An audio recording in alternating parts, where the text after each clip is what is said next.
pickleball ni dah banyak buka. Bermulanya di bahagian rooftop yang tidak digunakan, tempat yang kosong lah, dia convert jadi pickleball lah. Biasanya dah ada tempat tenis ke futsal ke, dia convert lah.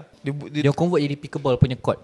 Sebab size dia tak besar. Betul. So kalau buka tu boleh jadi macam 5-6 court. Kalau tenis mungkin satu je boleh buka. So nak dijadikan cerita, owner futsal pun ikut trend yang sama. Dia orang convert daripada futsal convert ke pickleball. Benda tu peminat futsal ada menyatakan, kata kita peminat futsal jangan biarkan pickleball ni semakin berleluasa. Kan? Kita jangan biar sukan tangan ni terus merebak dan mencantas sukan kaki. Aku ada terbaca juga, ada orang kata, ini komen netizen je lah, tak ada siapa-siapa pun, sukan yang tak ada identiti, yang bukan daripada benda baru, orang tak biasa. Kita tak tahu orang yang kata tu pun dia pun belum try.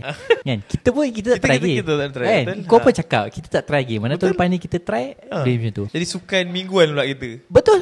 Size yang kecil, leisure, boleh bawa wife. Betul. Kalau pergi main futsal, wife tak boleh main. Betul. Kena duduk tepi.